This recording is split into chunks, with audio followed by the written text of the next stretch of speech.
Salut tout le monde, on se retrouve aujourd'hui pour parler un petit peu de Dice Throne, la saison 1 re-rolled aujourd'hui.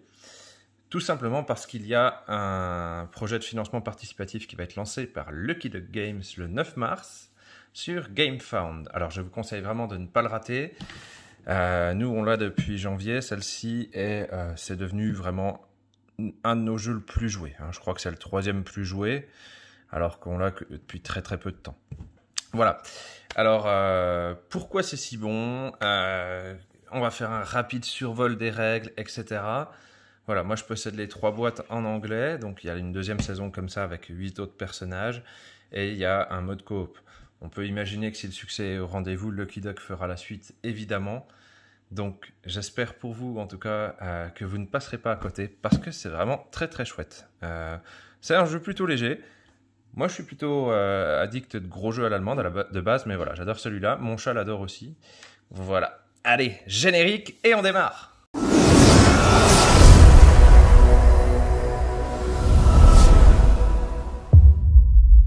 faut savoir que cette grosse boîte sera uniquement disponible lors du financement participatif, donc c'est ce qu'on appelle le Battle Chest.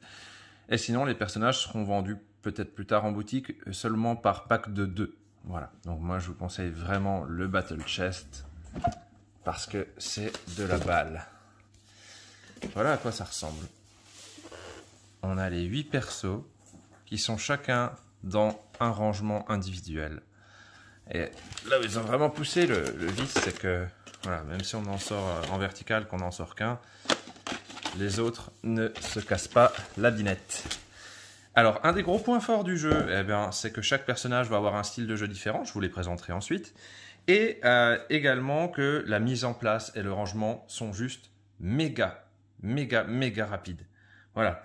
Donc, je vous propose de découvrir avec le personnage le plus simple, le barbare. Donc, vraiment, c'est 30 secondes le temps d'installation. Chaque joueur sort son personnage. Ici, on a le plateau qui se déplie. La petite aide de jeu où il y a les questions les plus fréquemment posées, etc. Le contenu qu'on met de ce côté-là. Hop. Ensuite, on sort nos 5 dés qui sont propres à chaque personnage. On sort notre deck de cartes. Il y a une petite aide de jeu par perso. Comme ça, vous n'avez pas besoin de fouiller dans toute votre boîte. Alors, je vais juste... parce que moi, j'ai les sleeves aussi, officiels. Alors, les sleeves, je ne sais pas si elles seront lors du GameFound, mais ça vous permet d'avoir un dos différent pour chaque perso. Et elles sont vraiment magnifiques. Je vous les montrerai un peu tout après, comme ça vous saurez si ça vous intéresse ou pas. Mais avant de présenter tous les persos, voilà. Donc chacun prend son deck de cartes, le mélange et le pose là où il a envie. Ensuite, vous avez une petite roue, point de combat, que vous mettez sur 2. Un compteur de points de vie que vous mettez sur 50. Voilà. Et ensuite, vous avez vos jetons dans ce compartiment que vous prenez et que vous préparez. Alors, le barbare, on n'en a pas beaucoup. Mais voilà. Et là, je suis prêt à jouer déjà. Donc, vous voyez, c'est vraiment très rapide. Malgré que j'ai pris le temps d'expliquer, les rangements sont vraiment très bien faits. Vraiment, il n'y a rien à dire. Et là, on voit tout de suite que déjà, graphiquement, c'est magnifique. Les dés sont propres à chaque personnage. Ils sont un peu marbrés, mais même les faces, etc. diffèrent pour chaque personnage. Donc, sur mon plateau, on voit ici que j'ai les faces indiquées. Chaque dé a 3 faces épée, 2 faces vie et une face POW. Voilà. Alors, le but du jeu dans Dice Throne, c'est tout simple, ça va être de péter la tronche aux autres. Nous, on y a joué pour l'instant uniquement en duel, mais on peut jouer à 3, 4, etc. Pas de problème. Avec le mode coop aussi de la 3e boîte, on peut jouer en solo. Voilà. Enfin, après, vous pouvez jouer en solo en vous amusant à jouer 2 personnages en même temps, si vous vraiment vous tenez à y jouer tout seul. Ça vous permettra de tester tous les persos. Alors, comment ça marche? On a plusieurs phases de jeu et les joueurs vont alterner les tours. Pour savoir qui commence, vous faites la méthode de votre choix où chacun jette un dé et le plus grand chiffre commence. Et ensuite, vous faites votre tour. Alors, upkeep phase, on commence son tour avec la phase upkeep. Je ne sais pas comment ça sera traduit, ne m'en voulez pas. Cette phase, c'est un peu une phase d'entretien, c'est-à-dire qu'il y a des jetons qui vont avoir différents effets, il y a des personnages qui vont recevoir des choses à chacune de ces phases. Par exemple, le Tréant qu'on voit ici, là, l'espèce d'arbre, le Groot, quoi. Lui, il a des esprits qui vont pousser, etc. Donc, voilà. C'est une phase un peu d'entretien. Ensuite, on a la phase income, c'est la phase de revenu. À la phase de revenu, je pioche une carte et je gagne un point de combat. Alors, au début du jeu, on a 4 cartes en main. Et le premier joueur saute, lors de son premier tour, le premier joueur va sauter la phase de revenu. C'est-à-dire qu'il n'aura pas le point de combat et la carte en plus. Voilà. Et bien, on va parler un petit peu des cartes ensuite. Il y en a plusieurs types, mais on va déjà voir la troisième phase, la phase principale. Alors, peut-être que si j'arrivais à faire un focus, ce serait plus chouette. Voilà, phase principale, ici. Alors, la première chose qu'on peut faire lors de la phase principale, c'est vendre des cartes. Donc, je la défausse, je la mets de côté dans une pile face visible, et je gagne un point de combat par carte que je vends. Voilà. Vous pouvez jouer des cartes, et vous pouvez jouer des cartes upgrade. Alors, quelles cartes on peut jouer à cette phase? Les cartes bleues sont toujours jouables lors de la main phase. Et vous voyez, sur votre aide de jeu, il y a marqué main. Et là aussi. Donc du coup, c'est des cartes, ça le rappelle ici. Une carte coûte des points de combat qui sont indiqués ici. Donc si je veux jouer celle-là, je la pose, je paye un point de combat, hop, et je résous les effets. Les cartes rouges peuvent être jouées n'importe quand. C'est des actions instantanées, donc c'est rappelé par la petite étoile et le point d'exclamation. Et quand on joue une carte rouge, elle ne peut pas être interrompue de quelque manière que ce soit. Voilà. Donc par exemple, celle-là, il y a marqué gagner 2 points de combat pour 0. Donc si je la joue, je gagne 2 points de combat. Voilà. Bon, je ne sais plus à combien j'étais. Bref. Les cartes oranges, c'est pas possible pour l'instant. Donc globalement, je peux jouer des cartes rouges, des cartes bleues. Mais on a un autre type de cartes qui sont les upgrades. Qu'on voit ici. En voilà une autre. Voilà. Elles peuvent être vertes, blanches ou violettes. Je vous expliquerai pourquoi après. Alors, on sait que c'est un upgrade parce qu'il y a une petite flèche ici, hein, vers le haut. Donc ça, c'est pour dire que c'est une upgrade. C'est-à-dire que je paye les points de combat ici. Et en fait, je vais la poser sur mon plateau pour améliorer mes capacités. Par exemple, là, Smack 3. Je vois qu'ici, j'ai la capacité à Smack. Donc, hop, elle viendrait là, en échange de 3 points de combat. Si j'ai déjà joué Smack 2, qui coûte 2 points de combat, et que je veux passer en Smack 3, je ne payerai que la différence. Donc là, comme elle coûtait 2 et que celle-là coûte 3, je ne payerai qu'un point de combat pour améliorer cette capacité. Voilà. Donc les upgrades, ça marche comme ça. Alors pourquoi celle-là est verte? C'est parce que chaque personnage a une capacité de défense qui est en verte. Une ou plusieurs, hein. Il y a des personnages qui en ont 2. Donc voilà, pour reconnaître la défense, c'est toujours en vert. Et les violettes, il n'y en a pas ici, mais c'est parce que certains ont des pouvoirs passifs qui sont en violet, et dans ce cas-là, la carte d'amélioration sera violette également. Bref, cette phase-là, on peut jouer des cartes. Ensuite, on va passer à la phase principale, c'est la phase offensive. La phase d'offensive, le joueur dont c'est le tour va jeter les dés pour tenter de faire des combinaisons. Alors vous voyez, les combinaisons, il y en a plusieurs. Ici, par exemple, il va falloir que j'ai 3 épées pour faire 4 dégâts, 4 épées, 5 épées. Ici, il me faudrait 2 épées et 2 faces comme ça. Voilà, donc vous voyez, il y a différentes combinaisons qui sont propres à chaque personnage également. Et je crois que tous les personnages, il n'y a pas d'exception, ont aussi la petite suite et la grande suite. Donc la petite suite, ça va être 4 chiffres qui se suivent, puisque les dés, en plus des faces, ont aussi les nombres. Hein. Et la grande suite, ce sera 5 chiffres qui se suivent. Voilà. Ils ont quasiment tous aussi une capacité où il faut 4 fois la face 6 qui est très très forte. Et on a l'ultimate ici qu'on parlera plus tard. Donc comment ça marche? Bam, je jette mes dés. Je réfléchis, je regarde ce que j'ai. Et j'ai le droit à 2 relances. En fait, je vais jeter 3 fois. Donc par exemple, bon bah là si je me dis je vais partir sur les 5 épées, je rejette. Ça ne me plaît pas, je rejette. Et voilà, par exemple là, je peux activer cette capacité-là. À ce moment-là, les autres joueurs vont pouvoir jouer des cartes rouges ou également des cartes oranges qui peuvent parfois modifier mes dés, m'obliger à rejeter des dés, etc. J'ai moi aussi la capacité de jouer des cartes, par exemple Sixit, qui fait changer la valeur d'un de vos dés en 6.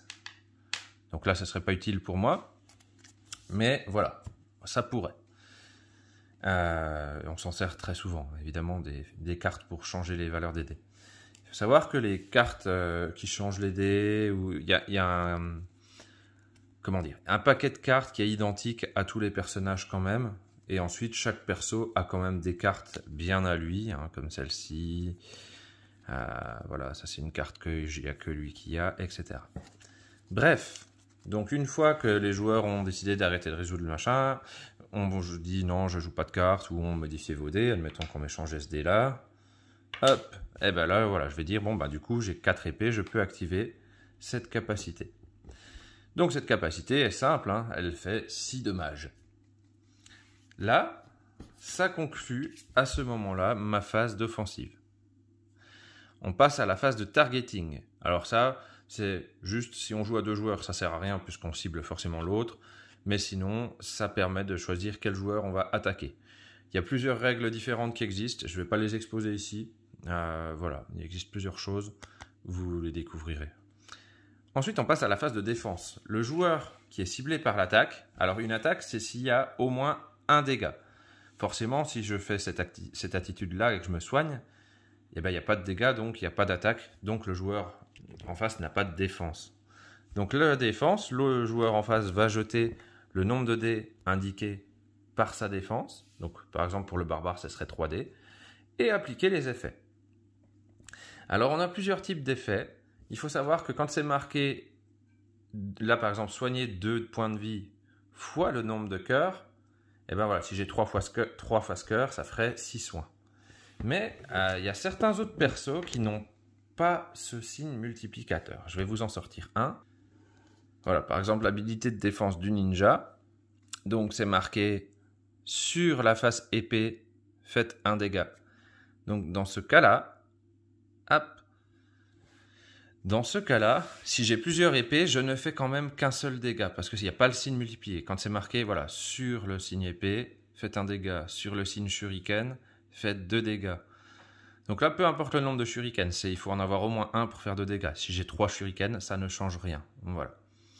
Juste un petit détail, mais voilà. On a aussi des signes boucliers, je ne les ai pas là, mais qui préviennent les dégâts. Donc on peut se prendre des dégâts par la défense de l'adversaire. Une fois qu'on a fait ça, chacun peut toujours jouer des cartes. Alors, quelles cartes on peut jouer pendant cette phase? C'est bien fait, hein. On ne peut pas jouer les cartes bleues puisque on est sur la phase orange. Hein.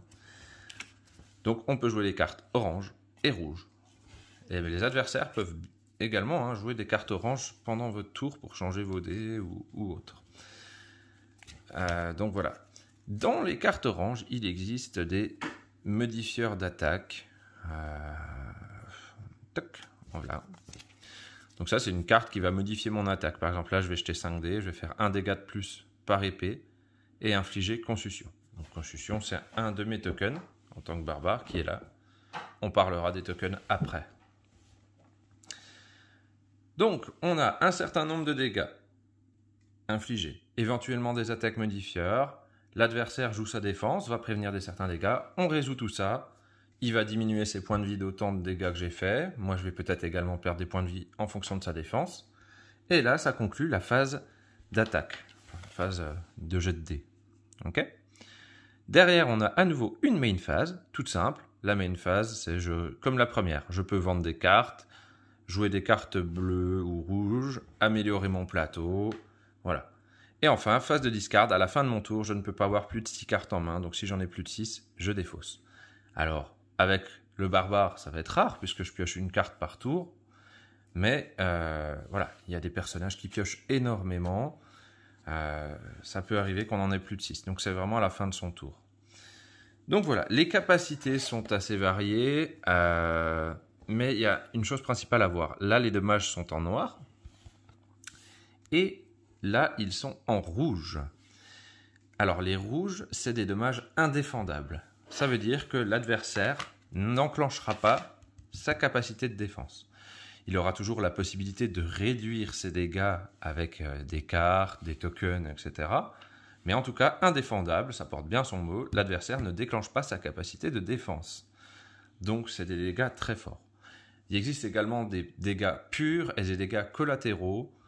Les dégâts collatéraux, globalement, ces zones, ça va toucher plusieurs ennemis à la fois.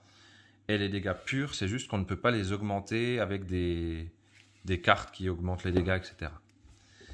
Chose importante, quand on fait des dégâts indéfendables, si je joue une carte attaque modifieur ou un token qui ajoute des dégâts, les dégâts ajoutés seront également indéfendables, puisque je modifie en fait des dégâts qui sont indéfendables. Voilà, c'est très important. Donc voilà, les capacités sont variées, comme je vous disais, par exemple celui-là, quand je l'active, je vais jeter 3 dés, je vais faire le total des chiffres, donc là 10, et ben ça fait 10 dégâts, et si j'ai fait au moins 14, j'inflige contusion à un adversaire. Voilà. Enfin, il me reste à vous parler de l'ultimate ici, et on aura quasiment terminé les règles. L'ultimate, c'est pour tous les personnages la même chose, c'est avoir 5 fois la phase 6. Alors, des fois, là, on est chanceux, bon, une chance sur 7000, hein, mais ça peut arriver, ça je l'ai déjà fait, d'avoir directement toutes les phases 6. Bah, sinon, après, voilà, à base de relance, on peut y arriver parfois. Voilà, là, j'ai activé celle-là, mais je pourrais très bien avoir une carte, comme je vous ai montré tout à l'heure, qui modifie mon dernier dé en 6.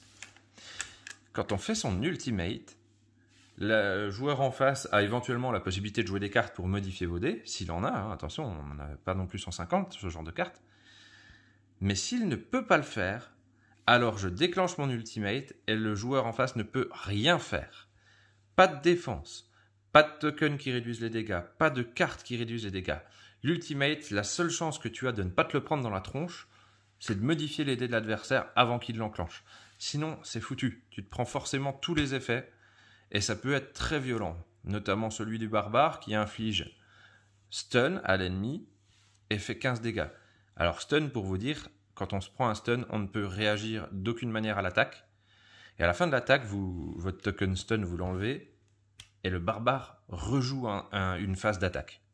Donc là, je vous laisse imaginer, hein, 15 dégâts sur 50 et derrière tu rejoues une attaque, c'est monstrueux. Voilà. Évidemment, hein, l'ultimate est propre à chaque perso, comme tout dans le jeu. Voilà globalement la structure d'un tour. Une fois que j'ai terminé, c'est l'adversaire qui va prendre son tour avec sa phase d'upkeep, donc les petits tokens, les petits machins, la phase de revenu, et voilà. On enchaîne comme ça jusqu'à ce qu'un joueur soit à 0 point de vie. Enfin, jusqu'à ce... Moi, à 2, forcément, je joue qu'à 2, mais jusqu'à ce que vous soyez le dernier en vie, en tout cas. Si 2 joueurs meurent en même temps, c'est une égalité parce qu'ils disent qu'on ne peut pas être plus mort que mort. Voilà, c'est très simple. Alors maintenant, on va parler un petit peu des tokens. Donc les tokens, ce qui est bien dans le jeu, c'est que chaque perso a un petit peu ses tokens. Bon, il y en a quelques-uns qui en ont en commun, mais globalement, ils sont quand même quasiment tous uniques. Hein. Et les effets sont toujours rappelés sur le plateau. Donc c'est ça qui est bien, c'est que vous n'avez pas besoin de retenir les effets. Tout est indiqué sur votre petite feuille. Voilà, alors, stack limit, c'est le nombre maximum qu'un personnage peut posséder de ce jeton. C'est-à-dire que je ne peux pas mettre plus d'une contusion sur un ennemi. Hein. Donc les tokens, quand on les prend d'ici et on les pose sur les personnages affectés. Donc là, c'est un statut négatif, c'est-à-dire que c'est un truc que je vais mettre plutôt sur l'ennemi. Mais il existe des statuts positifs qu'on se met sur soi-même, qui vont nous apporter des effets positifs. Donc pour vous donner les petits exemples de ceux-là, hein, il y a toujours un résumé de l'effet, et derrière le texte plus expliqué. Donc là, en fait, l'adversaire, quand il a ça, il saute sa phase de revenu. Donc il pioche pas de carte et il gagne pas de points de combat au début de son tour. Puis il enlève ce token, donc il revient sur mon plateau. Et le stun, c'est ce que je vous expliquais. Hein. Un joueur, donc c'est un négatif également, que je vais mettre sur l'adversaire. Un joueur qui a ce token ne peut faire aucune action d'aucune manière pour réagir à l'attaque. Il ne peut pas jouer de carte, pas faire de défense, pas jouer de token, rien du tout. Et quand l'attaque se conclut, le joueur qui a ce token le retire. Et enfin, le joueur qui a infligé ça retire le token et refait une phase d'attaque. C'est très très fort. Donc le barbare, voilà, c'est le personnage qui a la plus petite difficulté du jeu. Alors je vous laisse un petit peu admirer, hein. travail des illustrations. C'est vraiment très très très beau. Ils ont poussé le vice, hein, c'est-à-dire que vraiment même les petites illustrations sur le tour, là, le cadre est différent à chaque personnage. Les compteurs sont différents, voilà, les sleeves sont très très très belles, très colorées. Les couleurs sont vraiment vives, on ne se rend pas forcément compte avec la qualité de ma caméra, mais... Et les dés sont très différents aussi. Voilà. Globalement, je vous ai fait un gros aperçu des règles. J'ai pas expliqué les conflits de timing, etc. Aujourd'hui, c'est plus vous faire découvrir cette petite pépite. Ce que je vous propose maintenant, c'est de vous montrer graphiquement et de vous expliquer très rapidement la mécanique de chacun des personnages.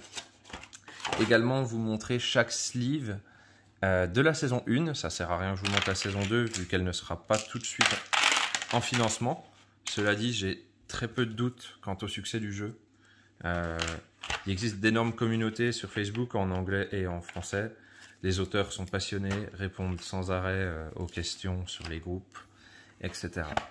Et donc voilà, une fois qu'on a fini la partie, c'est vrai que ça va très vite de tout ranger. Je mets mes dés, je mets mes cartes, mes tokens vont là. Hop, les petits compteurs. Là, on remet la feuille. C'est Game Trace qui fait les inserts. Donc, Game Trace, quand on a connu, on sait qu'il existe peu de choses meilleures que Game Trace. Voilà, vous voyez, c'est rangé en 20 secondes. Vraiment.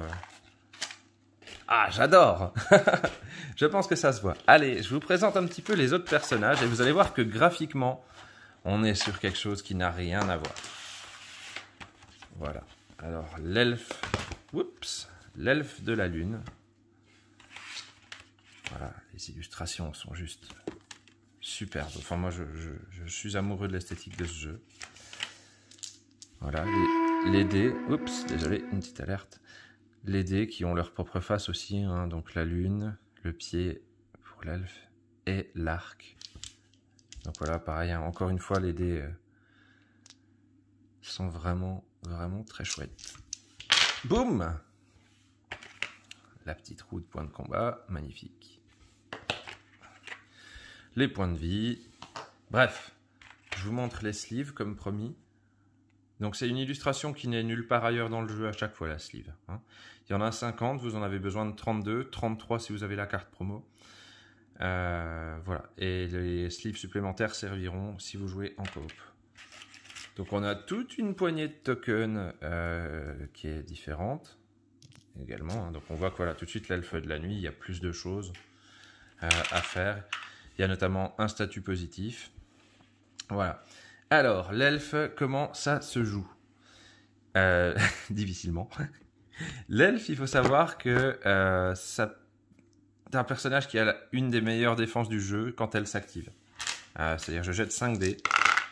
Et si j'ai 2 fois la face pied, je réduis les dégâts de moitié, arrondi au supérieur. C'est-à-dire, s'il m'inflige 5, j'en enlève 3. Dans Dice Throne, c'est toujours arrondi au supérieur. C'est pas compliqué à retenir. Voilà. Alors, pourquoi l'elfe n'est pas facile à jouer? C'est parce que quasiment toutes ces attaques nécessitent d'avoir des 6. Et évidemment, si on regarde les faces de dés ici, le 6, j'en ai qu'un sur mon dé. Donc, c'est pas évident à déclencher ses capacités et on se retrouve parfois avec des tours où on n'arrive absolument rien à faire. Voilà. Mais globalement, ce qu'il faut retenir, c'est un personnage donc, qui n'est pas facile à réaliser ses combinaisons, mais ses combinaisons sont très puissantes. Et il a énormément de tokens qui vont venir entraver l'ennemi. Donc blind, l'adversaire à son tour va jeter un dé. S'il fait 1 ou 2, sa phase d'attaque n'a aucun effet. Et ensuite, il enlève le token. Étrangle, ça va lui enlever une relance. Targeted, donc je cible l'adversaire. Ça, c'est un token qui ne s'en va jamais. Et chaque fois que j'inflige des dégâts à cet adversaire, il prend 2 dégâts supplémentaires. Donc si j'inflige, par exemple, là, je fais Targeted. Puis, je fais 4 dégâts et donc il passe à 6 à cause du token. Alors heureusement, Targeted c'est limité à 1, je ne peux pas le mettre 4 fois sur un adversaire, mais voilà. Donc c'est un personnage qui entrave beaucoup l'ennemi, qui a une très grosse défense. Il a également un token quand il reçoit une attaque, donc ça c'est un positif. Il peut jeter un dé, s'il fait 1 ou 2, il ne prend aucun dégât. Donc c'est très bon, et il peut en avoir 3, c'est-à-dire que je peux dépenser 3 de ces tokens. Si j'arrive pas avec le premier, je peux dépenser les autres. Donc un personnage quand même parmi les plus simples, soi-disant, en difficulté. Mais il y a une courbe d'apprentissage pour bien le maîtriser. Hein. Vous verrez que de toute façon, il y a des personnages qu'on ne maîtrise pas dès la première partie. Voilà. Donc un chouette perso. Ouais. Par contre, voilà, il y a des attaques très très fortes. Hein. Là, il affiche plein de tokens. Voilà. Ça peut être quelque chose. Et quand il arrive à déclencher sa défense, eh ben, c'est un monstre, tout simplement. On passe au Pyromancer. Le Pyromancer. C'est pareil, celui-là, il est vraiment magnifique. Hop. Donc ouais, vous voyez, hein, c'est bien fait pour que même on ait l'illustration quand on sort un perso.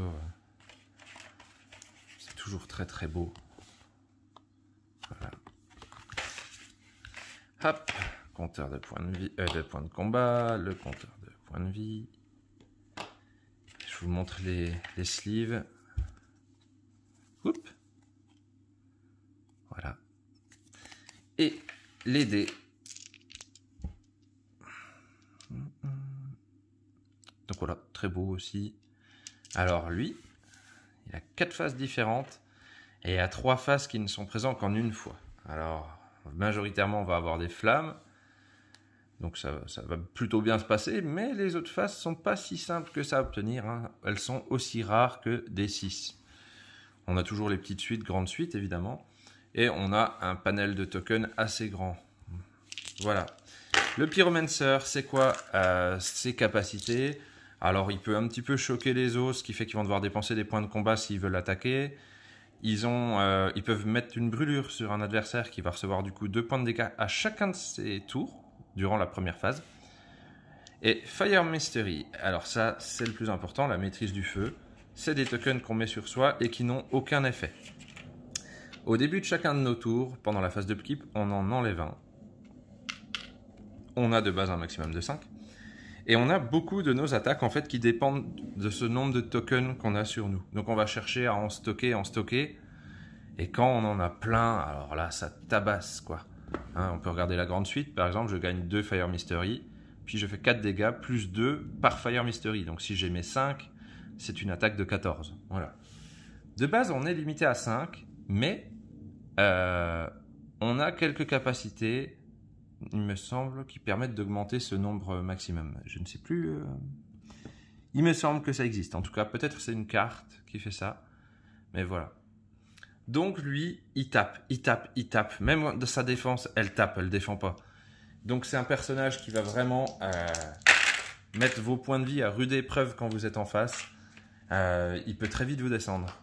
Ah, parlons d'un des gros points forts de Dice Throne.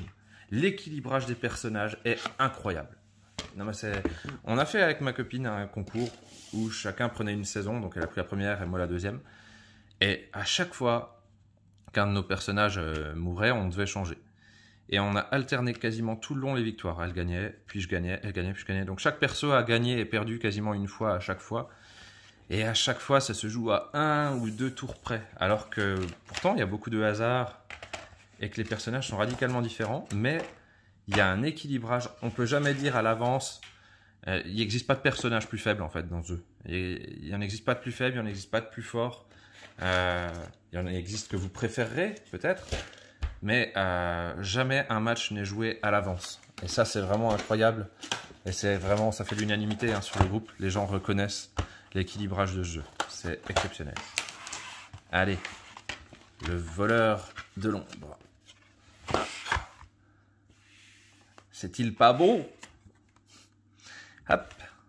Voilà un petit peu l'univers graphique. Hein, je vous montre globalement. Tac. Je vous montre les sleeves, les dés, et puis après je vous parle un petit peu du perso. Hop. Petit zoom pour les dés, s'il vous plaît. 4 faces de dés aussi. Hein. Donc on a 2 dagues, on a 2 sacs, on a une carte et on a les ombres.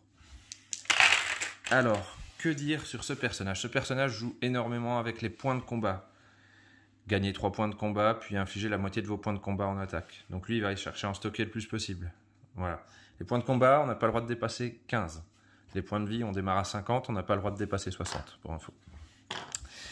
Donc lui va jouer vraiment sur les points de combat, gagner des points de combat, voler des points de combat. Alors on n'en vole pas énormément, donc ça ne pourrit pas non plus totalement le jeu de l'adversaire, ça a été bien équilibré. Il peut piocher beaucoup de cartes, etc. Donc voilà, il a une montée en puissance. Il démarre avec 2 points de combat, donc il n'est pas méga balèze, quoique ses attaques de base sont loin d'être dégueu. Et voilà, il va avoir beaucoup de cartes, beaucoup de points de combat, donc beaucoup de possibilités avec ses cartes, mais du coup, ses cartes diminuent ses points de combat, donc il va falloir trouver un juste équilibre. C'est un des rares persos qui a 2 capacités de défense, si ce n'est le seul, je crois même. Donc il y en a une qui va plutôt attaquer et faire des poisons. Le poison, ça va ça va mettre des dégâts à chaque adversaire chaque tour. Un dégât par poison, et on peut en avoir jusqu'à 3 sur l'adversaire. Et là, ça va plutôt être infliger des poisons, etc. Mais surtout, tenter de gagner. Et ça, c'est tout le truc du voleur. Shadow. Shadow, c'est un token que quand vous arrivez à vous mettre, vous ne pouvez prendre aucun dégât jusqu'au prochain tour de mémoire. Oui, c'est ça. Et par contre, quand c'est à votre tour, vous le perdez ensuite à la fin de votre tour. Donc le token reste jusqu'à ce que vous ayez démarré et terminé un tour en l'ayant. Donc c'est-à-dire que si on joue à 3, ça va me protéger jusqu'à la fin de mon prochain tour. C'est très fort. Et c'est là qu'on est content, quand on est en face du Shadow TF, d'avoir des capacités comme le barbare qui permettent de se soigner ou de faire d'autres choses que taper. Parce que là, on ne peut pas le taper.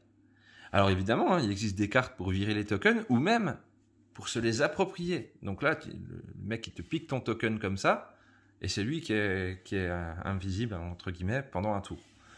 Voilà, donc un personnage très très sympa, qui a vraiment beaucoup de possibilités avec ses cartes, et qui joue donc majoritairement, voilà, son idée c'est je joue avec les points de combat. Boum, on a fait la moitié. Youp, vous tombez. Ah, le monk. Super personnage, le moine. Ouais, regardez cet univers graphique, quoi. C'est beau. Voilà. Hein? C'est beau. Allez, je m'en lasse pas. Ça fait 1 mois que je l'ai et que j'y joue, mais je ne m'en lasse pas. Je crois qu'on sent que j'aime ce jeu, hein. Mais vous l'aimerez aussi. Alors, c'est une boîte... Combien ça coûte un Battle Chest? En anglais, on était vers les 76 €, je crois. 76 $ peut-être. Ça peut paraître cher, mais quand on regarde, finalement, ça fait moins de 10 € le personnage. Quand on compare à un deck Magic ou autre, là, on a le plateau, les tokens, les machins, les rangements, les dés, les cartes. Voilà. Alors, les dés, tiens, parlons-en. Je les adore, ceux-là. On a du Yin Yang, on a un point et on a un lotus dessus. C'est trop beau. La sleeve. Magnifique. Alors, que dire sur notre monk? Le monk, il peut sonner un peu les autres. Il a du évasif pour essayer d'éviter les dégâts. Il a le cleanse qui, quand tu l'utilises, ça te permet d'enlever un token de toi-même. Donc, si on te met du poison ou autre, tu peux te soigner, entre autres. Mais surtout, son token le plus important, c'est le chi. Hop. Ça, il peut en avoir jusqu'à 5 de base, mais il peut augmenter sa limite via des capacités. Donc, stack limite de 5, c'est-à-dire que je ne peux pas en avoir plus de 5 sur moi, mais vous voyez, par exemple, si j'active la capacité là, increase chi stack limit de 1, du coup, après, pendant toute la partie, je pourrais en avoir 6. Alors, comment on fait pour se rappeler de ça? Petite astuce pour quand vous aurez le jeu. Hein, vous en mettez 5 de base sur votre feuille et vous laissez les autres dans la boîte, pas loin, ici.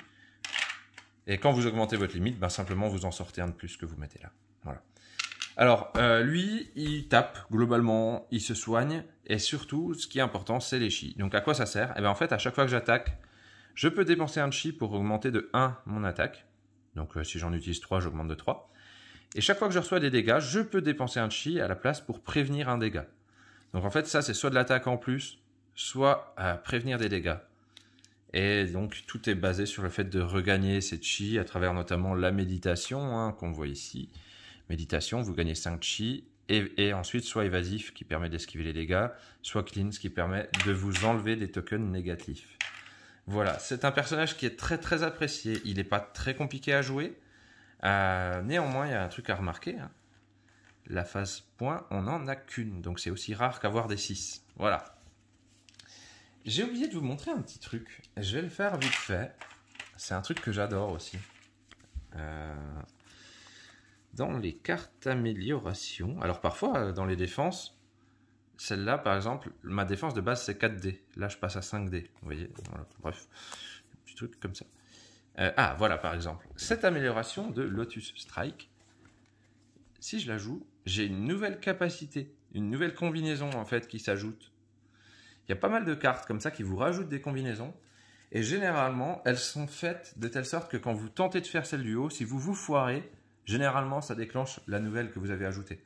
Donc ça vous permet d'avoir une petite solution de secours, en fait, qui n'est pas désagréable. Voilà, donc le Monk, c'est super versatile. Ça se soigne, ça esquive les dégâts, mais ça peut aussi taper très très très fort. Voilà. Et il peut aussi vous sonner, donc avec le knockdown, là où c'est un token qui est affreux. Hein. Soit vous dépensez 2 points de combat, soit vous sautez votre phase d'offensive. Donc vous ne jetterez même pas les dés.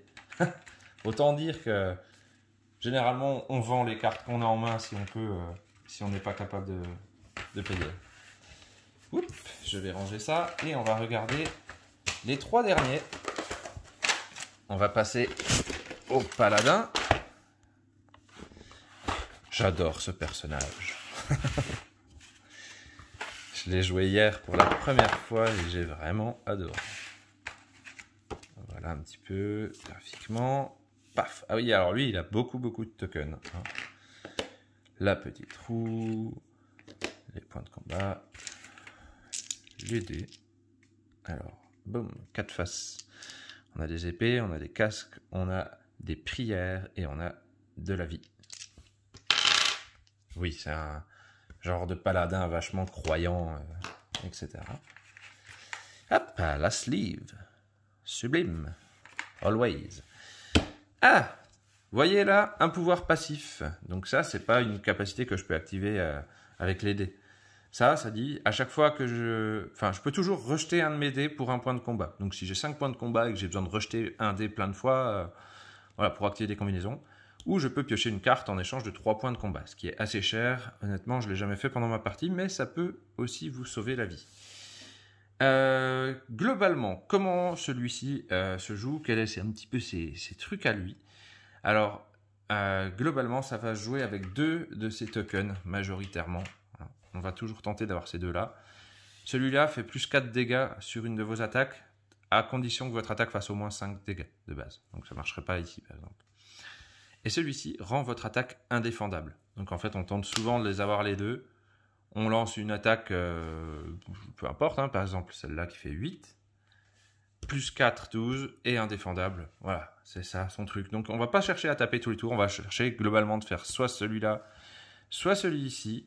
Allez, je vous montre celle-là, ce que ça fait. Donc celui-là, il faut avoir au moins 2 cœurs pour le faire. Bon, je ne vais pas m'amuser à faire des jets. Admettons qu'à la fin, je sois comme ça et que je décide de l'activer. Je me soigne de 1 par cœur, donc là je me soignerai de 3 déjà.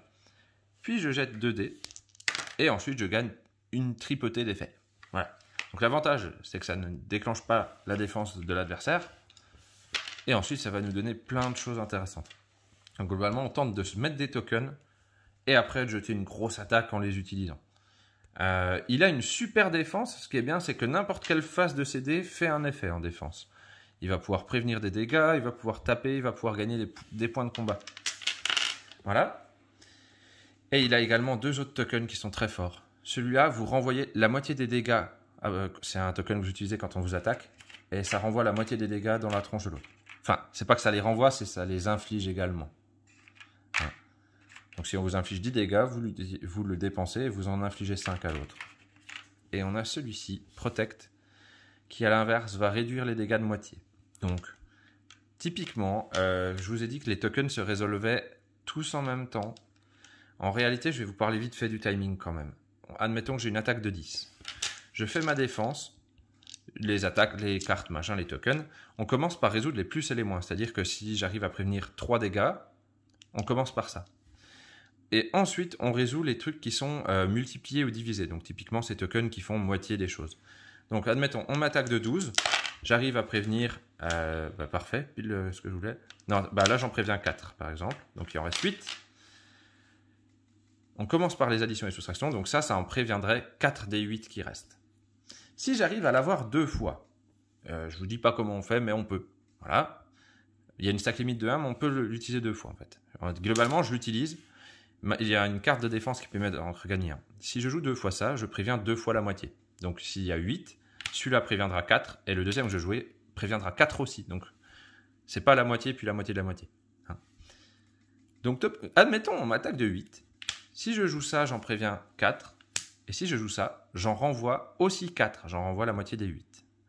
Voilà, ça se résout en même temps. Donc faut pas dire, ah bah du coup, vu que je prends moins de dégâts, j'en renflige moins. Non, non, c'est en même temps. Voilà.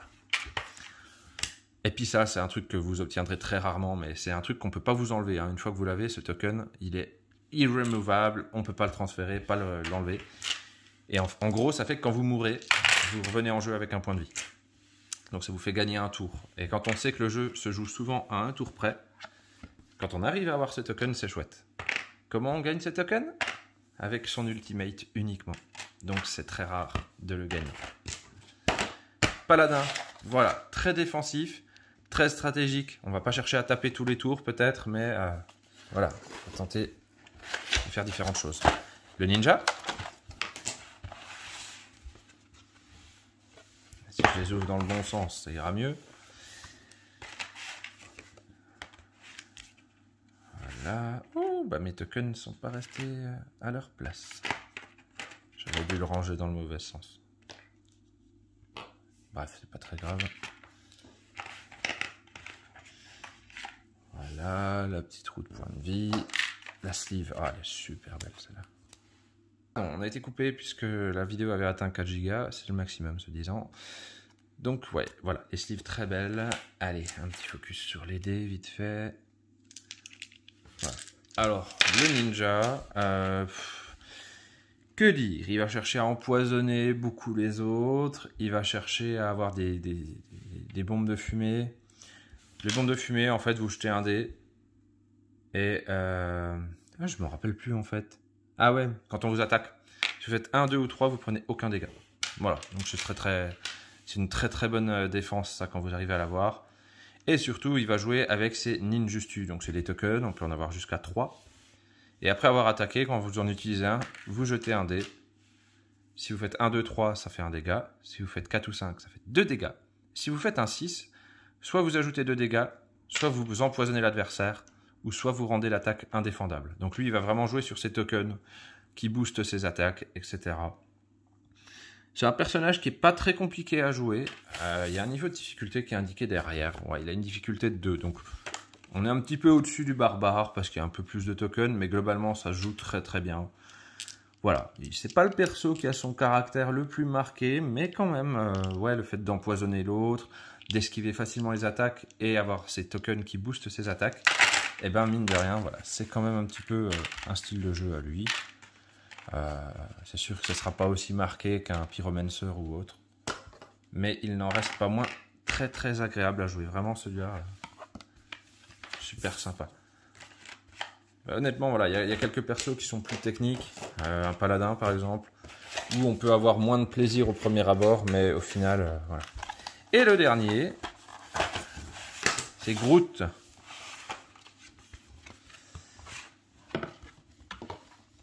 Je crois que ma copine et moi, on ne doit pas ranger les plateaux pareils.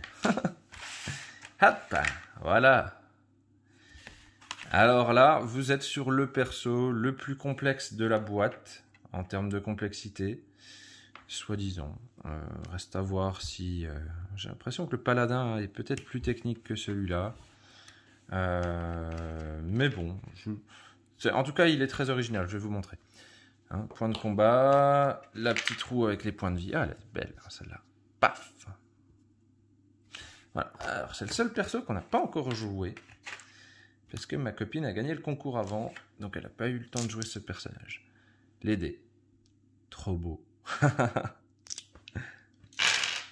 Alors, il a que 3 phases de dés. Hein, donc, ça, c'est quand même cool. Hein. Quand vous commencez à avoir 4 phases différentes, je vous assure que pour les combinaisons, c'est pas la même. Hein, vraiment. On regarde la sleeve vite fait. Ah ouais, je crois que c'est quand même le perso le plus joli du jeu.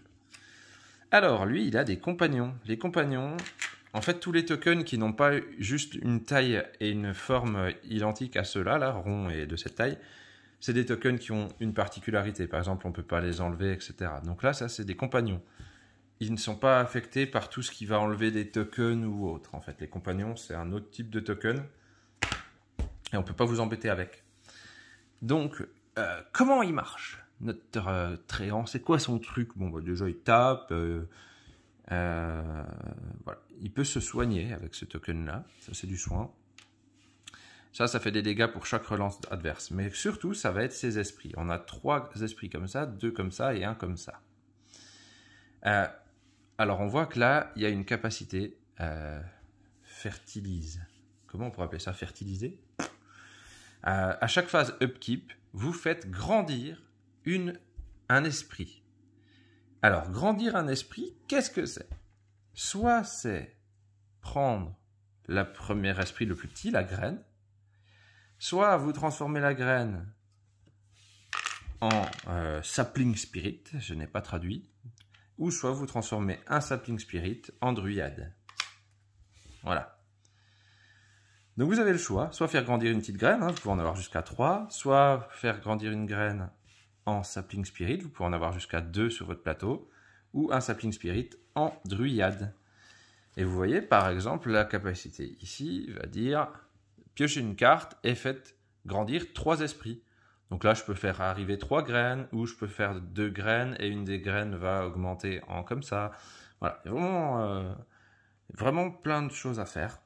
Et du coup, chaque esprit a son petit pouvoir. La petite graine permet de rejeter un dé. Le sapling spirit, quand on l'utilise, donc on le remet là, permet soit de se soigner d'un et gagner un point de combat, soit de gagner un point de combat et de piocher une carte. Donc ça commence à être badass. Et le plus gros, soit il ajoute 3 dégâts à une attaque, soit si un adversaire devait vous infliger un statut négatif, vous pouvez dépenser la druide à la fin de leur phase d'attaque pour prévenir ce statut qui arriverait sur vous. Ça va vous empêcher de choper un poison ou une brûlure ou ce genre de choses. Voilà. Donc c'est un personnage qui va vraiment, voilà, tu gères tes petits esprits, tu as vraiment beaucoup de possibilités dans les choix que tu vas faire. Est-ce que je fais grandir ça? Est-ce que je vais plutôt choper une petite pour avoir une relance de dés? Est-ce que ça vaut le coup de la dépenser? Tout ça. On a des cartes aussi, évidemment, qui permettent de gagner des esprits. Alors, je ne vous montre pas celle-là parce que c'est une carte promo. Je ne sais pas si elles seront dans le KS en français. Ouais, vous voyez, les cartes sont belles aussi. Bon, alors, on a des cartes qui sont communes à tous, mais ouais, globalement, moi, j'adore les petites illustrations des cartes qui sont propres à chaque personnage. Sont vraiment très belles. Donc voilà, on arrive à la fin de cette longue vidéo. Heureusement, je vous ai fait les règles au début, vous n'étiez pas obligé de venir jusque-là. Pour ceux qui ont voulu découvrir tout le jeu, ça vous a permis de voir tous les persos. Moi, je trouve que c'est bien de connaître ça. Vous avez globalement toutes les règles. Reste à savoir que malgré tout, on ne peut pas... mince, qu'est-ce que je vais dire? Oui, on a un certain nombre de tokens fournis avec les persos. Ils sont rappelés ici. Si j'en ai besoin de plus et que j'en ai pas, on peut prendre des remplacements. Vous n'êtes pas limité dans le nombre de tokens que vous avez par votre stock matériel. Donc vous pouvez prendre une pièce ou autre. Ça ne m'est jamais arrivé d'avoir besoin de le faire. Voilà, je préfère le dire. Mais si vous rencontrez le cas, il n'y a pas de problème. On jette un petit coup d'œil rapide sur les règles. C'est très bien fait. Oui, désolé, du coup c'est les règles version 2, donc on a un perso de la saison 2 là. C'est illustré, c'est rapide, on n'a même pas besoin d'aller jusqu'au bout, il y a vraiment des trucs à lire que si on rencontre certains cas. Ça c'est les soucis de timing que je vous parlais, tout ça il n'y a pas besoin forcément de le lire. Il y a aussi une super communauté, vous posez une question, en tout cas sur le groupe anglais vous avez la réponse en rien de temps. J'imagine que ce sera pareil sur le groupe français, en tout cas moi j'y suis et je répondrai aux questions s'il y a besoin avec grand plaisir. Voilà, c'était donc Dice Throne, le petit kiff du moment. C'est le 9 mars sur GameFound par Lucky Duck Games. Vous pourrez aussi acheter juste des paquets de 2 persos. Mais voilà, c'est vrai que la Battle Chest, c'est vraiment le top. Bon, moi j'avais un petit comics qui était fourni avec. dans l'univers de Dice Throne. Ce Battle Chest est top. Et pour vous dire, en add-on, des fois, ils vendent une piste de dés. Et en fait, la piste de dés, si on la met là et qu'on ferme la boîte, ça tient dedans. Ils ont fait en fait un espèce de petit double fond. Ici, par contre, on le voit pas. Hein. Voilà. Mais il existe. Et du coup, ça permet éventuellement de stocker même la piste de dés dedans. Donc, ça s'installe en 30 secondes. Ça se joue entre 15 et 25 minutes. La lumière est bizarre d'un coup. C'est étrange. Et ça se range très rapidement. On a très vite envie de faire des revanches. C'est pas vous jouez une fois le perso et vous en êtes lassé. Sur votre deck de 34 cartes, vous allez en voir passer même pas la moitié en une partie. Hein. Peut-être si vous jouez à plus de 2, vous en verrez plus. Mais globalement, on est loin de les voir toutes défiler, sauf avec l'elfe de l'ombre qui pioche beaucoup de cartes. Voilà. Où là, on peut peut-être faire tourner plus d'une fois son deck dans la partie. Il y a du hasard, certes, mais c'est bien équilibré et surtout, on s'amuse quand on y joue. J'espère que cette vidéo vous aura fait un bon aperçu du jeu. Si vous avez des questions, drop in the comment. Et puis voilà, je vous souhaite une bonne journée. Je souhaite à Lucky Duck de faire une belle campagne sur GameFound pour ce jeu. Mais vraiment, le ratez pas.